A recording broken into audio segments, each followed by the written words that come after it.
All right, so we're going to look at part 2 of this. Like I said, this is the setup process. After you do this, you'll find that this is a really quick way to communicate this to your parents and give you some quick documentation that it was communicated as well. And hopefully will relieve some of that stress on you because you're doing what you can. And you can't go to each student's house and tell their parents that they need to do their work. So anyhow, trying not to get off in the weeds, but here we go. So I've filled the form out. Remember, teacher only is the only one who fills it out. And then we're going to do the second part. So I'm going to go to add-ons. Now I've already got it. It's called Form Mule. So what you can do is you can say get add-ons and find Form Mule. That's the one I like to use. So when you go there, it's going to either say setup or open, and then choose data source and set merge type. So that's what I'm going to do. Then it'll take me to this little screen here. The spinning wheel will go round and round for a second. You're going to notice something kind of funky happened over here on my spreadsheet. I'll talk about that later. You have 2 different triggers. Okay, so the trigger means when something is added, when will the communication be set? All right, so basically what we're doing is we're taking the spreadsheet back here and we're turning it into a form letter or form email that will go out to the parents of the students that have missing assignments. Okay, so I can either choose to do this like every day at 2 o'clock and I can send on a timer, or I can just do this when I want it to submit. That is up to you. It's something for you to think about. It's one of those things where you may be putting in a bulk of these and you're going to end up with 5 phone calls every time you hit submit from different parents. You may want to set it on a timer to say, okay, every day at 3:30 it's going to go off, and then they know that I'm not answering the phone until tomorrow. So however you want to do it, that's going to be based up to you. Let's go ahead and just do send on form submit. I'm going to turn that on. Okay. I've got other options here. I'm not going to worry about those. And then I'm going to say next, templates and send conditions. Okay. So I've got email template 1. I only want to use 1. So I don't really need to change anything about that. And then I'm just going to leave it on send for all rows. That means when something pops up on here, it will send it. Okay. So then I click save.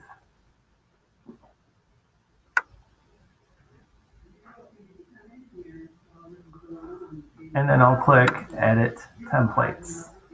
Okay. You probably hear people in my background. Hopefully that doesn't bother you. Okay, so I kind of played with this earlier, but let me start over to show you how it works. All right, so I've got my reply to. I want them to reply to me. This is going to look like it comes from you anyways, but if you wanted them to reply to somebody else, you could put that in there. I'm just leaving my name in there. Okay, so to, who do I want it to go to? That's where I've got my parents' email box over here on the side. I'm going to click it. I'm going to go to the parents' email address. What's my subject? This is where I may say important in all caps with an exclamation point.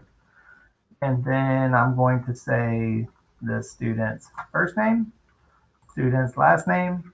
Okay, so that'll say Johnny Parker missing assignments. Okay, so that's my subject. All right. And then I'm going to say to the, let's say parent, guardian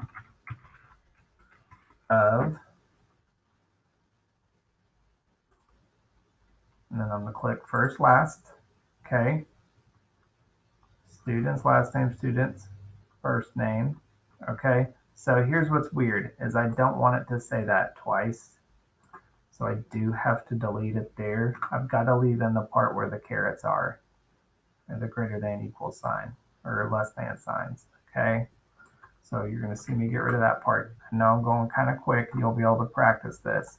Parent guardian of Johnny Alexander, comma.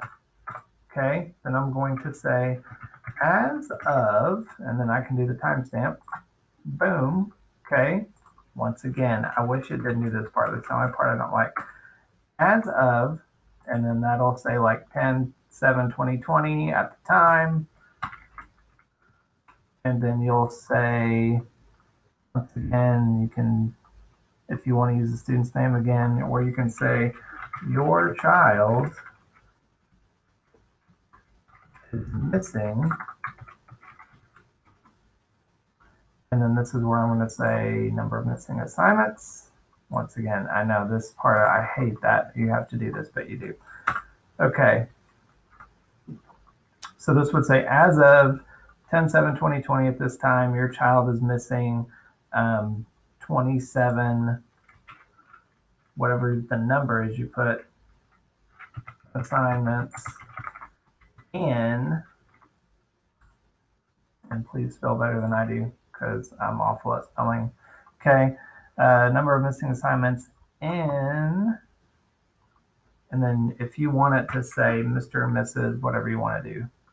So teacher completing the report. So if you put Sam Johnson, whatever you put there. So while you're filling out the report, if you want to say Mr. Johnson, you need to say Mr. Johnson, and we'll put an apostrophe S there. Okay.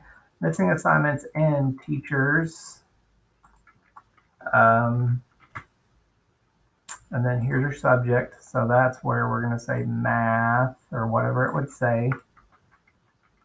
Okay. Math class. All right. Please attend to this immediately with your child. Please forgive my spelling, especially when I know people are seeing what I'm spelling. Okay, so parent or guardian of Johnny Alexander, as of 10/7/2020 at 12:53, your child is missing 15 assignments in Miss Johnson's math class. Please attend to this immediately with your child. Okay, however you want to say that, that would be good. All right. Now I'm going to hit save and preview. Okay.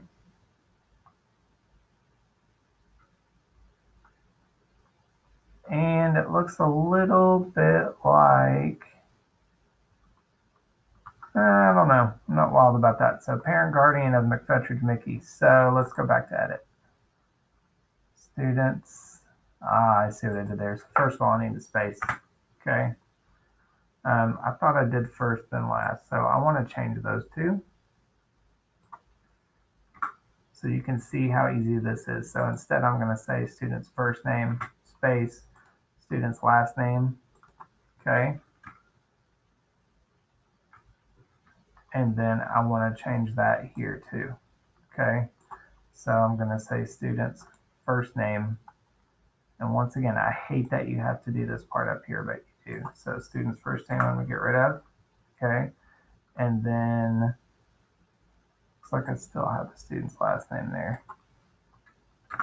Student's last name, I'm going to make sure there's a space between those two. And it looks like there's not. Okay, so now I can save and preview. So now it's going to look like this. Important, Mickey McFetridge, missing assignments. Parents are going to see that come across the email from you. It's going to come from your email account, parent guardian of Mickey McFetridge.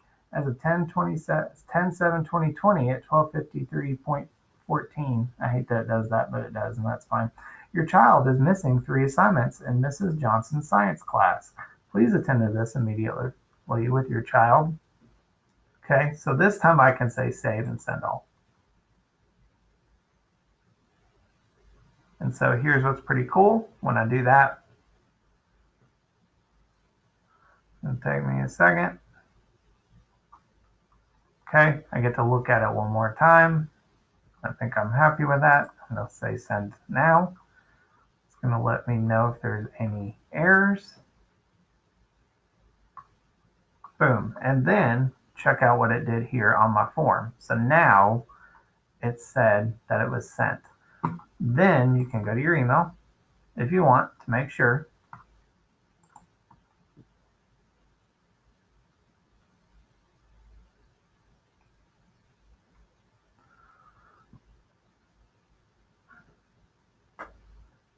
Just a second. Ooh, I got a lot of emails. Don't judge me, friends. All right, so I'm going to look at sent, and then you'll see my sent mail right up here. Okay. And then that's that. All right. So if there's any questions about any of that, please let me know. And I know this video is a little lengthy, but thank you for watching. Talk to you soon.